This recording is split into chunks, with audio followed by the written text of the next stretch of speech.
I want to welcome you guys back to another episode of the AWM NFL podcast. My name is Riccardo Stewart. I have the pleasure of being your host, and I'm joined with my good friends, co-workers, partners in crime, Zach Miller, Locke, and Sam Acho. Fellas, always good to be on the podcast, something I definitely look forward to. And then today's topic is one that is one that is needed, that we need to have. And so let me start by saying this, right? You guys all played at Division I, what is now known as Power Four conferences, Arizona State, Texas, UCLA. And you had options. Like, considering the fact that you guys were highly recruited out of school, like all of us had options on where to choose from high school, like where to go to college. And we landed at our universities and so forth. What's interesting is we had the opportunity to look at brands, whether that's the University of Texas, Sam, or UCLA, Jeff, or Arizona State, and you had an idea to be able to see what kind of offense they ran, what kind of defense they ran, how did they put out specialists before, and we had a grasp on what we're choosing. For me, I wanted to look at a particular defense that a team was running, and we had options and we made a decision.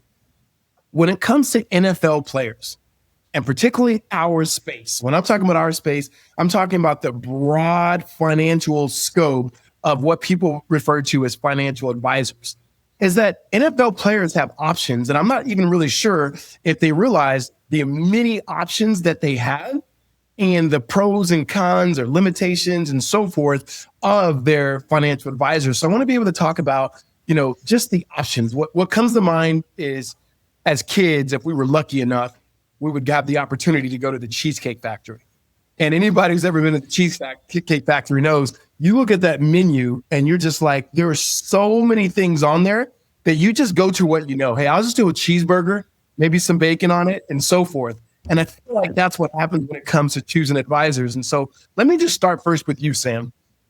When did you know that you needed a financial advisor? And I know your story. I know you chose a person to go with out of college. I'm talking about when you start making money, you're in the NFL, you're with the Arizona Cardinals. Like, when did you go, hey, you know what? I need to choose somebody to help me manage my wealth? Honestly, Riccardo, it wasn't until about 3 years ago, if I'm being totally honest. And what do I mean by that? So I played about a decade in the NFL, played 9 years, signed multi-million-dollar contract. And I still thought, man, I could do this on my own.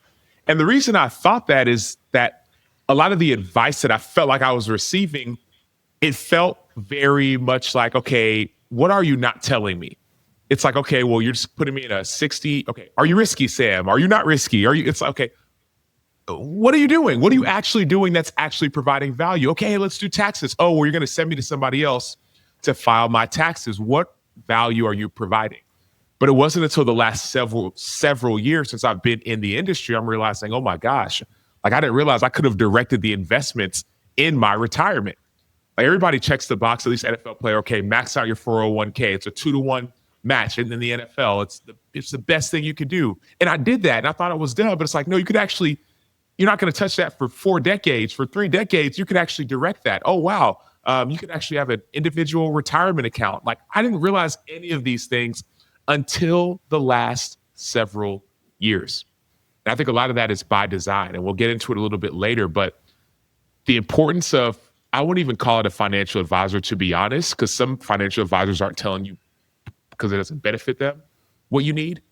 But I would say the importance of not just a team, but an athlete family office, an athlete-centered team has helped me understand that, oh, wow, here's the advice that number one, I do need advice. Number two, here's what I need. And number three, here's how much it's actually saving me or how much I'm making with this team approach of people who have been in my shoes, who understand what it's like, and who actually have this skill, the expertise, and the desire to want me to grow.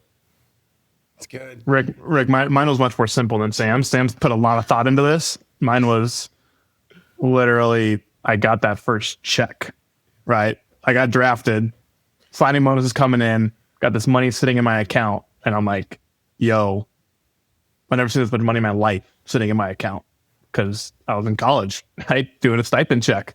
So like, hey, this is time to actually get an advisor, figure out what to do with this so I don't just start doing random stuff with it. Yeah, I let me take a step back, right? One, that's good. And Sam even teased us on even talking about a family office, which by the way, that's the end of the movie. And so we're gonna go back and tell you what happened before the end. Just stepping back and look at what I would call like the three big buckets when it comes to the industry. So you're an NFL player, you probably have a financial advisor, somebody you refer to as an FA, or you're thinking about switching or finding one that you don't have yet. And just to step back and going like, I don't know this landscape. I want to be able to have us give a big picture. And the three buckets, the first one is your general bucket of what you would think about when you think of FAs. And then number two would be a little bit more private, a little bit more independent that maybe you have not heard of. And then number three will be probably one you've never heard of.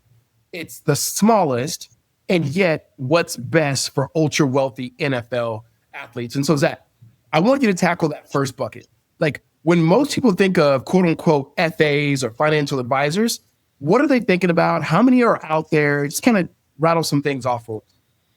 Well, yeah, everyone says they need an FA, they need a financial advisor. There's actually 272,000 financial advisors in the US. And becoming one myself, the first thing I thought when I passed the test, become an FA, like everyone likes to call us, is how easy the test is. And that allows you to give advice on people's life savings. And I think the only easier test might be the realtor exam, the real estate exam. It's probably the only easier test out there.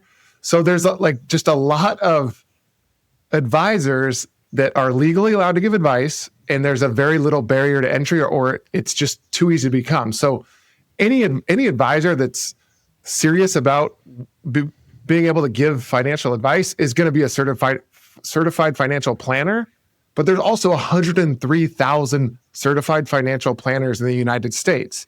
So then you say, okay, where did the CFP or where did this advisor choose to work at?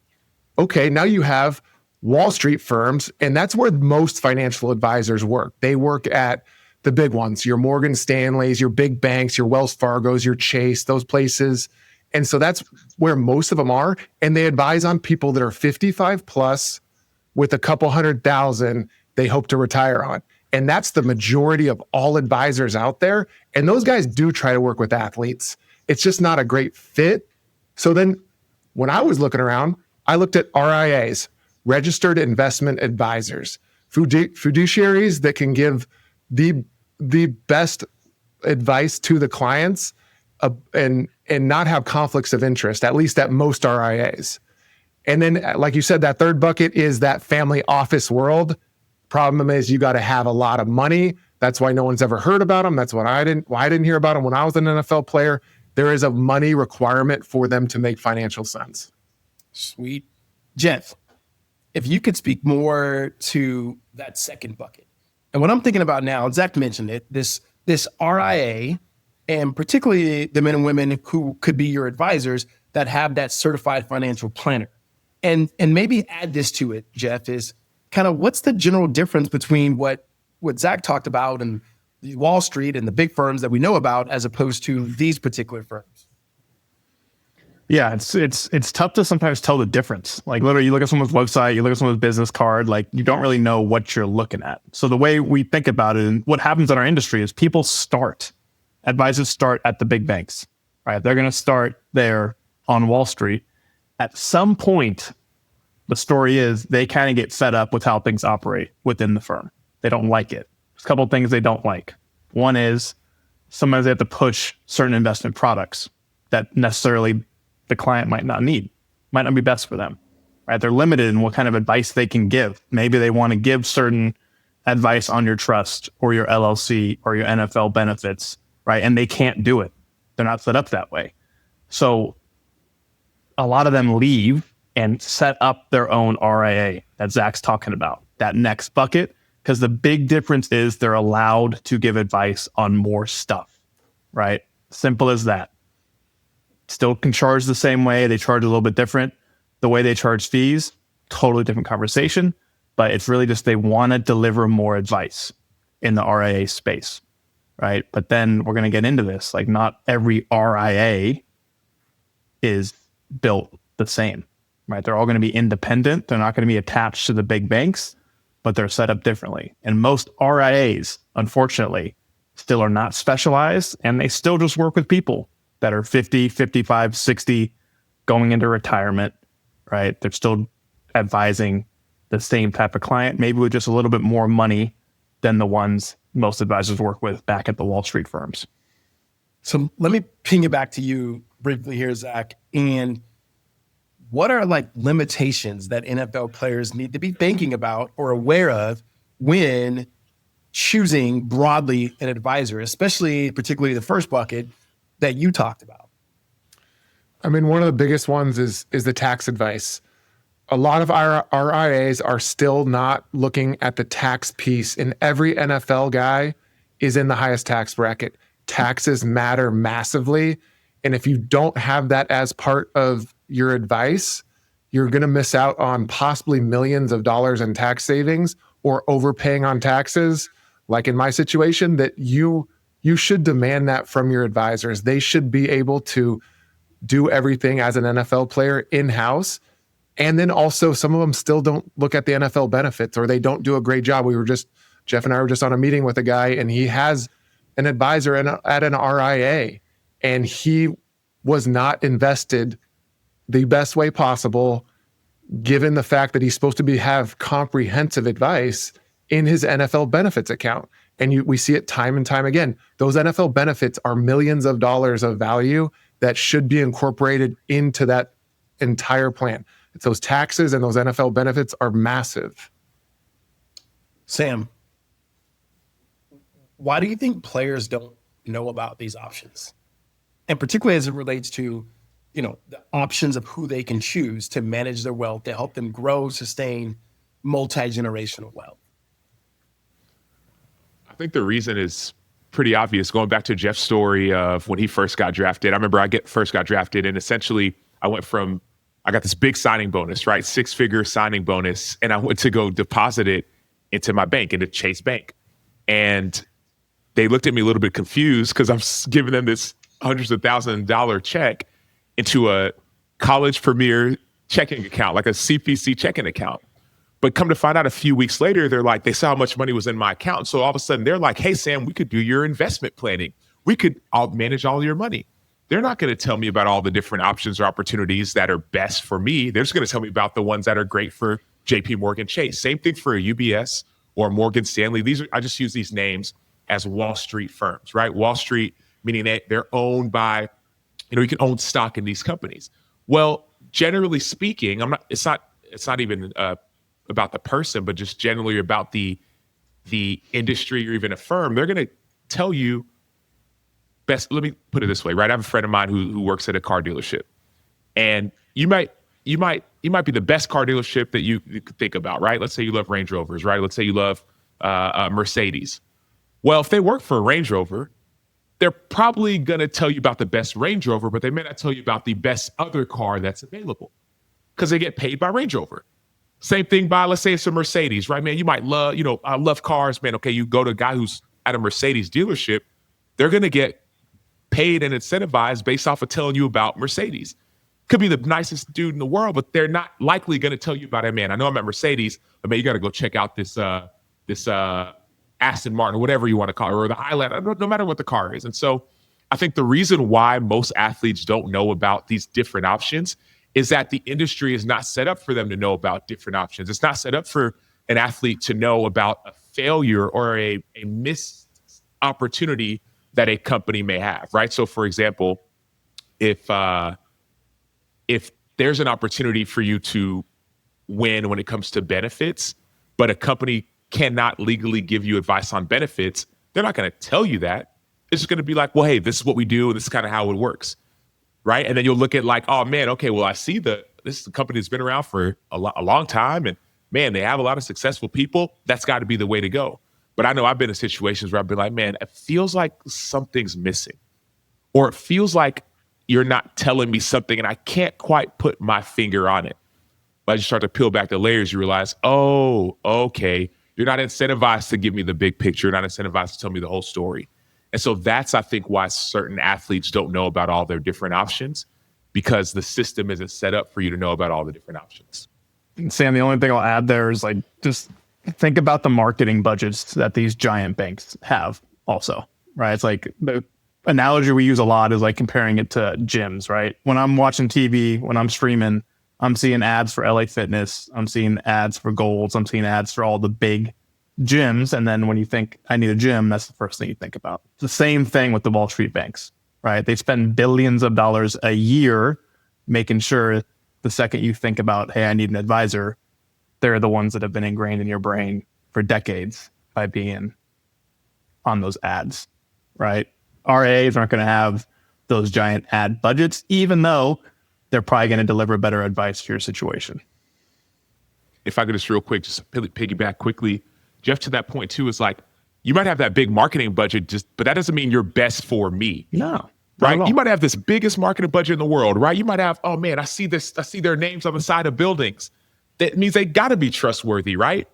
It's like psychology, right? I was a marketing major. It's like, man, the more you talk about promotion, place, price, like that's marketing. But just because it's good marketing doesn't mean it's actually what's best for you, right? What I think what's best for me is, as I'm learning now, it's like, oh, wow, I want people who have been in my shoes, people who understand what it's like, people who have the skill, have the knowledge, have the expertise. And oh, by the way, they're not being incentivized for. I remember I got so frustrated, and I'll maybe we can save this for a different episode, but just this idea of shareholder, stockholder, like who am I actually answering to? Am I answering to like you as the player, or am I answering to somebody who owns stock in a company? Like those are some questions and conversations that I think need to be had. So we can talk about that first bucket, Zach, which was great. Looking at the ones we know about, and Sam and Jeff, you talked about it. There's a lot of marketing there, so we can see the big names. And then we get into that second bucket. You know, Zach, you said there's just about close to, if you estimate, 300,000 advisors. Then you get into that certified financial planner, that RA. We're looking about 80,000. And we don't really know as athletes, as NFL players, about that one. And then there's a smaller bucket that gives you what we would call open air architecture to be able to build out the plan that's unique to you. And there's about 2,500 of those, and that's called the family office. And that's what we're going to begin to talk about on the next episode, is what is a family office? Who is a family office for? How come I've never heard of a family office? And why is it so needed in the NFL space? If there's anything you heard today in terms about your options as an NFL player, I want to have questions, or you have questions and you want resources for them, or you want answers to your questions, we'd love to be able to provide that for you. And so feel free to reach out to us at 602-989-5022. This has been a production of AWM Capital, the Athlete Family Office. Reach out to the team at athletefamilyoffice.com or by calling or texting 602-989-5022. All opinions expressed by the hosts are solely their own opinions and do not reflect the opinion of AWM Capital. This podcast is for informational purposes only and should not be relied upon in any manner as professional advice or an endorsement of any practices, products, or services. There can be no guarantees or assurances that the views expressed here will be applicable to any particular facts or circumstances and should not be relied upon in any manner. You should consult your own advisors as to legal, business, tax, and other related matters concerning any investment. Clients and employees of AWM Capital may maintain positions in the securities or companies discussed in this podcast.